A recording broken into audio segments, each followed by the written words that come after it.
my name is Tezzy. Today, let's talk about Nahida. Should you pull for Nahida? Let's say you're free to play. You know you can get between 6 to 10 5-star characters this year.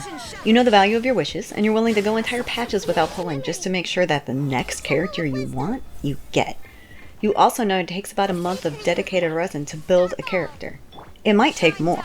Unless you've got a team built and waiting for Nahida, she'll need friends, which take leveling of their own. A team can take months. Who you choose now is a decision you'll need to be happy with for a long time to come. Now let's ask that question again. Knowing what it costs, knowing what's ahead of you, should you pull for Nahida? What they say is true. You have to see the world for yourself to appreciate how beautiful it is. Yes, that answer is still yes. Nahida is the second limited character on this account, and the options she opened up for me are incredible. I see why people call her a must-pull. I agree, especially as a free-to-play. She is worth choosing over so many other characters who will come along in the next few weeks. If you can only choose one, choose Nahida. If you were holding off because you weren't sure, let me encourage you to try for her. She feels fine with minimal investment. I'm really excited to get her better artifacts, but it's also super great to just use her almost right out of the box. Some characters need massive investment or constellations before they feel smooth or powerful. And I do take that into consideration before I pull.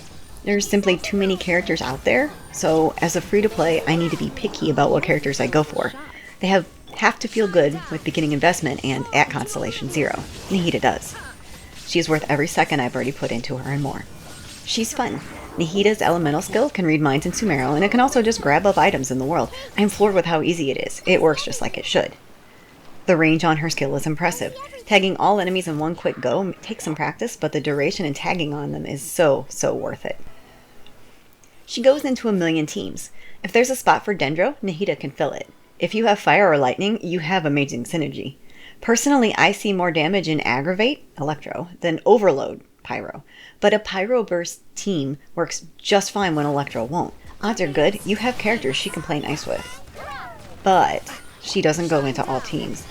Geo and Cryo attacks have no synergy with Nahida, so if you're currently using a freeze team, you might not see the value until you're making a second team. Even if you're skipping Abyss, there's a lot of domains that require varied team setups. Having Nahida to farm artifact domains has been a boon so far, because she can go to all of them. Artifact farming is the bulk of building a character. It takes weeks, so it makes sense to optimize at least a little bit. Nahida is great for a main team, but she's also just as great for a backup when your main team is the wrong element for a job, and you still have to do this domain like 37 times. Nahida can do it. That's why I think you should pull for Nahida. She can almost do it all. And if you can't get her this time around, don't despair. She's an Archon, so we'll see her again, and we'll see some other great characters this year too. I think she's worth saving for, but she won't be the only one worth saving for. There's a ton of wishes and free primos going out right now, and 12 days on her banner. Go, my friend, and good luck. Thanks for watching.